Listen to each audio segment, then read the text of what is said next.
Chapter 12. The Invasion of France. Since August the 1st, the armies of Europe had been mobilising. Millions of men pouring along the roads and railroads, flowing across the Rhine bridges, entraining from the farthest provinces of the Russian Empire, streaming northwards from southern France and northern Africa, were forming in immense masses of manoeuvre or in the line of battle. Yet the silence at sea was accompanied by suspense on land. There was a long, stifling pause before the breaking of the storm. The combatants were taking up their stations with every precaution and strictest secrecy, and apart from the splutters of cannon fire at Liège and Belgrade, in the little countries first to be attacked, and unrecorded frontier bickering, there reigned over Europe, for the first fortnight of Armageddon, a strange, dull hush. The opening was not only the first, but incomparably the greatest crisis of the war. From the 18th of August to the middle of September, all the best trained troops of the 7 warring states were continuously hurled against one another, in open warfare, with ample ammunition, and all the ardour of warlike inexperience arising from what, for most, had been a generation of peace. In this awful month, more divisions fought on more days, and more men were killed and wounded than in any whole year of the struggle. There were in fact 2 crises, one in the west and one in the east, each surpassing in scale and intensity anything subsequently endured, and each reacting reciprocally upon the other. The Schlieffen Plan. There had arisen for Germany the long foreseen and profoundly studied case of the war on 2 fronts. For this she had prepared the Schlieffen Plan. The main German effort was directed against France. More than 7/8 of the German army was employed in the west. Out of 40 German army corps, less than 5 were left to defend the eastern provinces of Germany against the onslaught of the Russian Empire. The Schlieffen Plan staked everything upon the invasion of France and the destruction of the French armies by means of an enormous turning march through Belgium. In order to strengthen this movement by every means, General von Schlieffen was resolved to run all risks and make all sacrifices in every quarter. He was prepared to let the Austrians bear the brunt of the Russian attack from the east, and to let all East Prussia be overrun by the Russian armies, even if need be to the Vistula. He was ready to have Alsace and Lorraine successfully invaded by the French. The violation and trampling down of Belgium, even if it forced England to declare war, was to him only a corollary of his main theme. In his conception, nothing could resist the advance of Germany from the north into the heart of France, and the consequent destruction of the French armies, together with the incidental capture of Paris and the final total defeat of France within 6 weeks.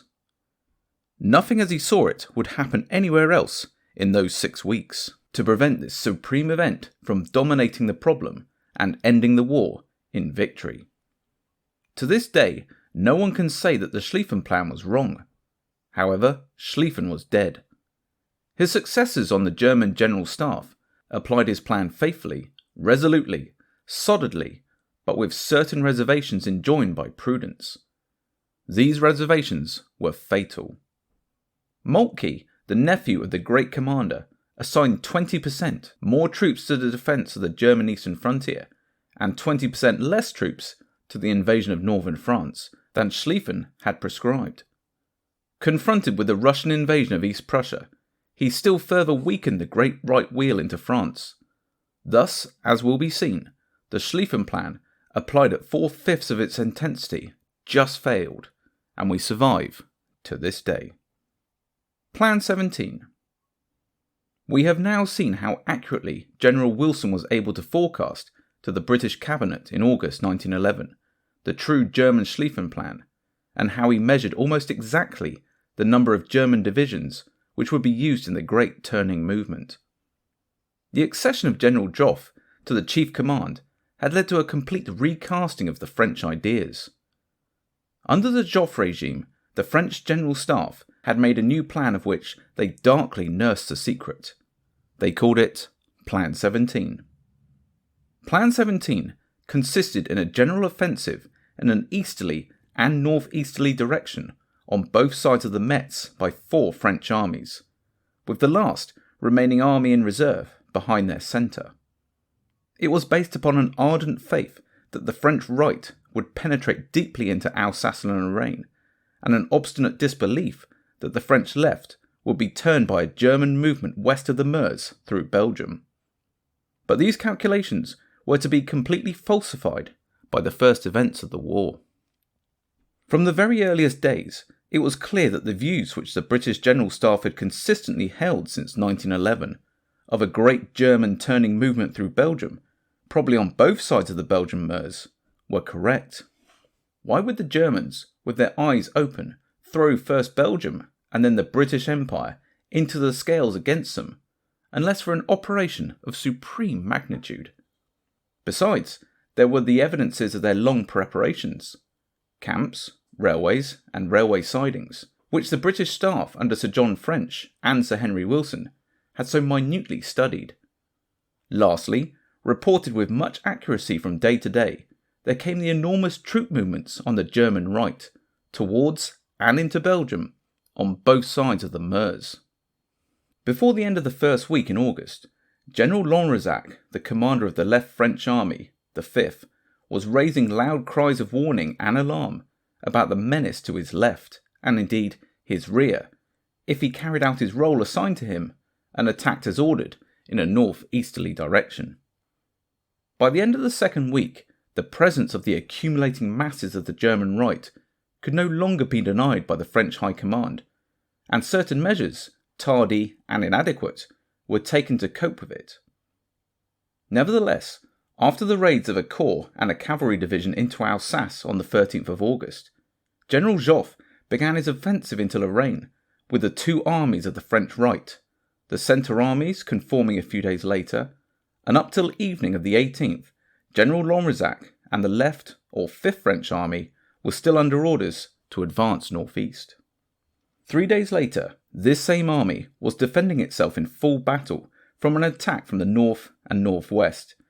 It had been compelled to make a complete left wheel. The Germans, as General Michel and Sir Henry Wilson had predicted 3 years before, made their vast turning movement through Belgium. They brought into action almost immediately 34 army corps, of which 13 of their equivalent were reserve formations. Of the 2 million men who marched to invade France and Belgium, 700,000 were serving conscripts, and 1,300,000 were reservists. Against these, General Joffre could muster only 1,300,000, of whom also 700,000 were serving conscripts, but only 600,000 were reservists. 1,200,000 additional French reservists responded immediately to the national call, encumbering the depots without equipment, without arms, without cadre, without officers. In consequence, the Germans outnumbered the French at the outbreak by 3-2 along the whole line of battle, and as they economised the forces on their left, they were able to deliver the turning movement on their right in overwhelming strength. At Charleroi, they were 3-1. Early disasters. It was for the tactical sphere that General Joffre and his school of Young Turks, as they came to be called in France, had reserved their crowning mistakes. The French infantry marched to battle, conspicuous on the landscape in red breeches and blue coats. Their artillery officers in black and gold were even more specially defined targets. Their cavalry gloried in ludicrous armour. The doctrine of the offensive, raised to the height of a religious frenzy, animated all ranks, and in no rank was restricted by the foreknowledge of the modern rifle and machine gun. A cruel surprise lay before them. The battle began on the 20th, when the two armies of the French right advanced to the south of Metz. They were resisted on the front by strongly prepared German defences, and violently attacked upon their left by the Bavarian army, issuing from the radial roads and railways of the fortress. The 3rd French army, marching north towards Arlon, blundered into the Germans in the morning mist of the 22nd of August. 4 or 5 divisions having their heads shorn away while they were still close to their camping grounds. Everywhere along the battlefront, whenever Germans were seen, the signal was given to charge. Vive la France! à la baïonnette, en avant, and the brave troops, nobly led by their regimental officers, who sacrificed themselves in even greater proportion, responded in all magnificent fighting fury for which the French nation has been traditionally regarded. Sometimes these hopeless onslaughts were delivered to the strains of the Marseillaise, 600, 700, or even 800 yards from the German positions. Though the Germans invaded, it was more often than not the French who attacked. Long swathes of red and blue corpses littered the stubble fields. The collision was general along the whole battlefront, and there was a universal recoil. In the mighty Battle of the Frontiers, the magnitude and terror of which is scarcely now known to British consciousness, more than 300,000 Frenchmen were killed, wounded, or made prisoner. These disasters heralded the enormous perils to which the French and British armies on the left or northern flank were now to be exposed. The 5th French Army had no sooner completed with severe exertions its deployment on the Somme, and the British Army, advancing by forced marches, had no sooner reached the neighbourhood of Mons, when the overwhelming force of the German turning movement through Belgium fell upon them. Both General Lorenzac and Sir John French were about to be launched in a vehement offensive which the French headquarters believed would hurl back the wheeling German right. The British command accepted this guidance with implicit faith. Lorenzac, sure that Joffre was utterly adrift from facts, watched with insolent distrust the impending disaster. But even he never imagined the weight and sweep of the German enveloping swing. The two armies of the left only escaped disaster by the timely retreat which Lorenzac and Sir John French each executed independently and on his own initiative, and also by the stubborn resistance and rifle fire of the highly trained professional British infantry. Many faults of temperament and indeed of loyalty to the British army on his left are urged against General Lorenzac. Nevertheless, his grasp of the situation and stern decision to retreat while the time remained has earned the gratitude of France. It was a pity he forgot to tell his British allies about it. The morrow of Mons. The utmost secrecy had naturally been maintained by the French about their general plan. The existence of their nation was at stake. Neither the British cabinet nor what was left of the War Office were in a position to understand what was passing. I do not know how far Lord Kitchener was specially informed. I think it was very probable that he shared the secrets of the French headquarters to the extent of being able to measure what was happening on the front as a whole. If he shared them, he did not show it by any remark which escaped him. He knew, of course, all there was to be known about the situation of our own army, and a good deal about the forces contiguous to it. Late on the evening of the 23rd of August, I had a talk with Lord Kitchener. We knew the main battle had been joined, and that our men had been fighting all day, but he had received no news. He was darkly hopeful. The map was produced. The dense massing of German divisions west of the Belgian Meuse and curling round the left flank of the Anglo-French line was visible as a broad effect. So was the pivot of Namur, in front of which this whole vast turning movement seemed precariously to be hinged. He had in his mind a great French counterstroke, a thrust at the shoulder, as it were, of the long straining encircling arm which should lop it off or cripple it fatally. He said of the Germans, "They are running a grave risk. No one can set limits to what a well-disciplined army can do. But if the French were able to cut in here," he made a vigorous arrow northwest from Namur, "the Germans might easily have a Sedan of their own on a larger scale." I had a pleasing vision of the first phase of Austerlitz, with the Austrians stretching and spreading their left far out to the villages of Telnitz and Sokolnitz, while Napoleon remained crouched for his spring at the Pratzen Plateau. But had France Napoleon? One had marched through Charleroi 99 years before. Was there another? And were the Germans like the Austrians and Russians of Austerlitz? However, we went anxiously but hopefully to our slumbers. At 7 o'clock the next morning, I was sitting up in bed at Admiralty House, working at my boxes, when the door of my bedroom opened and Lord Kitchener appeared. These were the days before he took to uniform, and my recollection is that he had a bowler hat on his head, which he took off with a hand, which also held a slip of paper. He paused in the doorway, and I knew in a flash, and before ever he spoke, that the event had been wrong. Though his manner was quite calm, his face was different. I had the subconscious feeling that it was distorted and discoloured, as if it had just been punched with a fist. His eyes rolled more than ever. His voice too was hoarse. He looked gigantic. "Bad news," he said heavily, and laid the slip of paper on my bed. I read the telegram. It was from Sir John French. "My troops have been engaged all day with the enemy on a line roughly east and west through Mons. The attack was renewed after dark, but we held our ground tenaciously. I have just received a message from GOC 5th French Army that his troops have been driven back, that Namur has fallen, and that he is taking up a line from Maubeuge to Rocroi. I have therefore ordered a retirement to the line of Valenciennes, Longueville and Maubeuge, which is being carried out now. It will prove a difficult operation if the enemy remains in contact. I remember your precise instructions as to method and direction of retirement if necessity arises. I think that immediate attention should be directed to the defence of Havre. Fears of the Channel ports."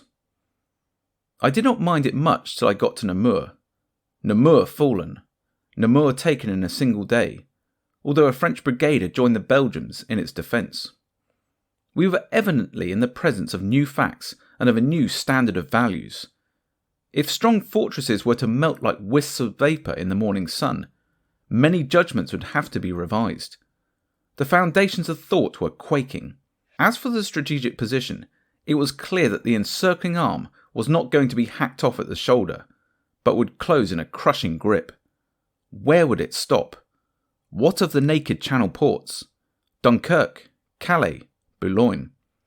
"Fortify Havre," said Sir John French.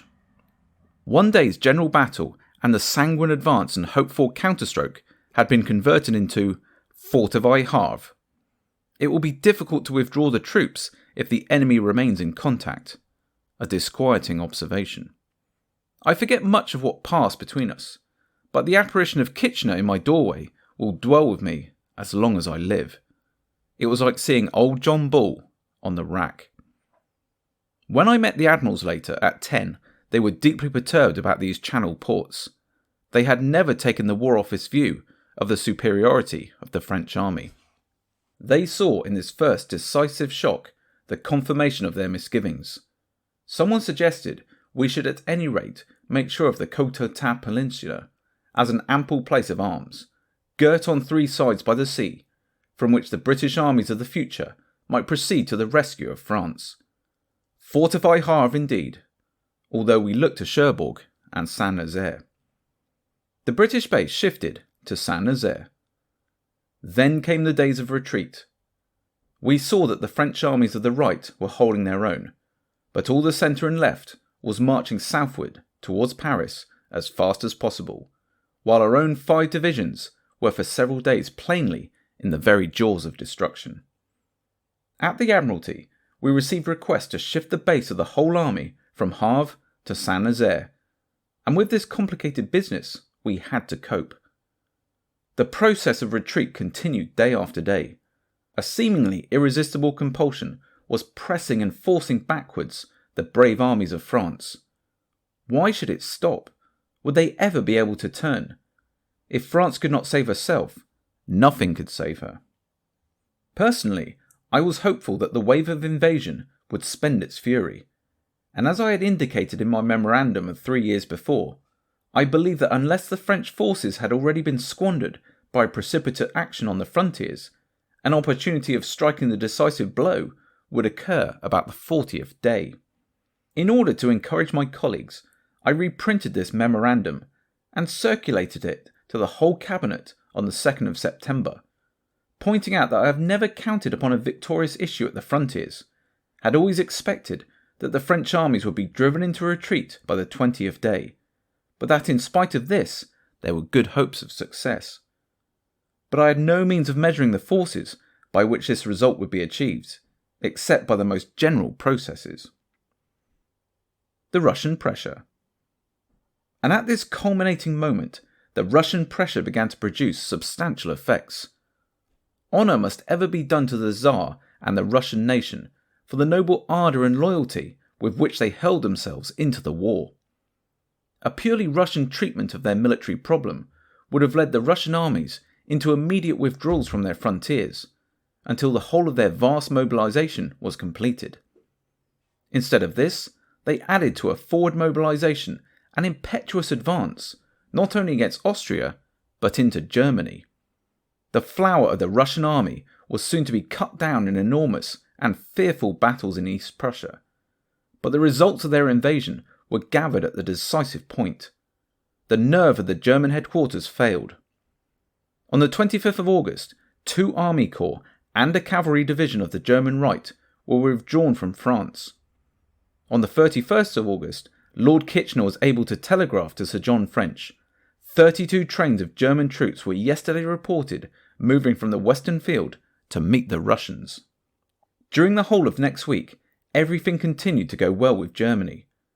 All her armies in France strode forward on the heels of the retreating French and British, as fast as men could march. And from the east arrived the dazzling news of Tannenberg. The Emperor was in what the German staff had described as a shout hurrah mood. Sure that not only victory but escape from war was in his grasp, he urged on his commanders, who in their turn hallooed their troops. But Moltke's outlook seems to have undergone a change.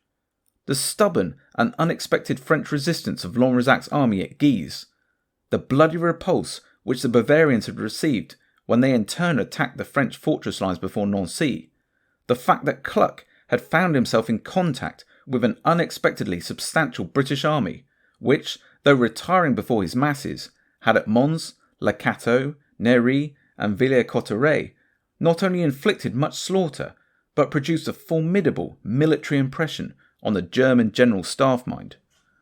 All these added to the increasing distance of the German columns from their railheads, mingled a dark and broadening streak of misgiving within the general rejoicings.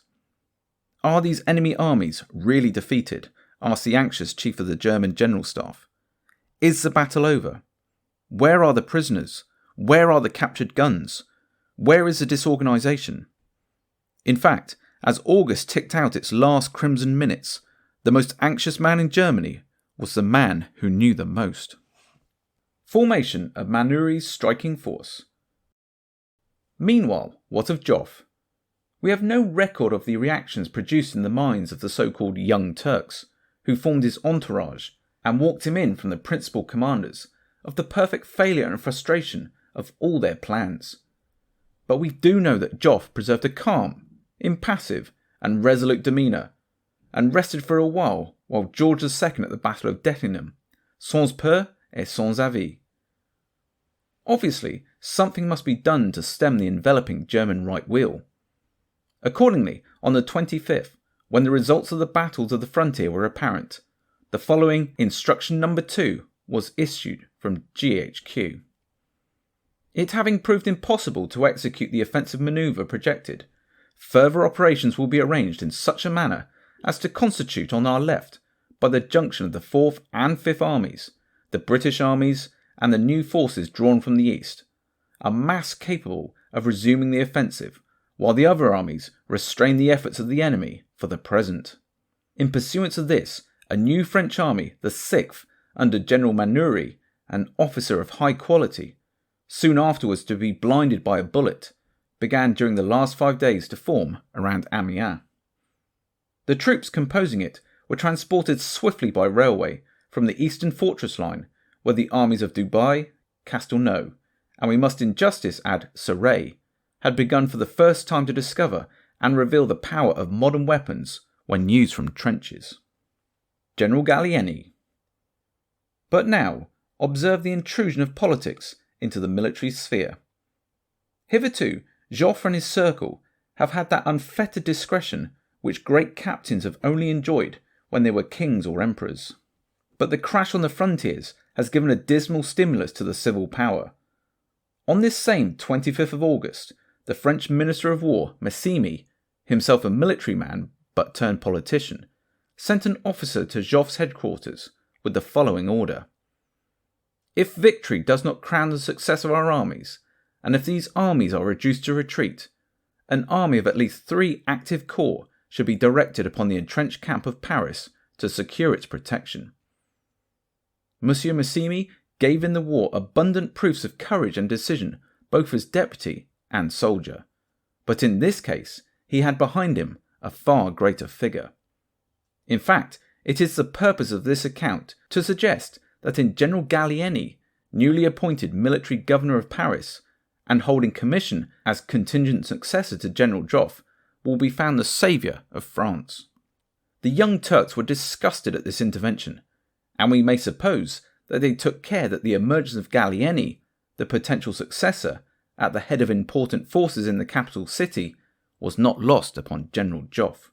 But the order was imperative. Massimi, about to be replaced almost in a few hours by a new minister, wielded a constitutional authority, the traditions of which were founded by the Jacobin Committee of Public Safety in the ferocious days of 1793. So Joffre and his staff had to find troops, and where were they to be procured? No more can be taken from the eastern fortress lines. Assuredly, none can be withdrawn from the line of armies retreating from the north. Well, there is this army of manoeuvres which he should have liked to assemble on the left flank. A mixed lot, some shattered regulars, some reserve divisions mauled in their first unsuccessful action.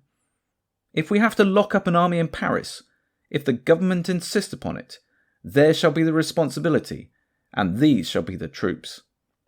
However, no sooner had Manoury's army begun to gather round Amiens than it was forced to conform to the general retirement. The blind force of events decreed that it should be directed on Paris, there to become the sword of Gallieni.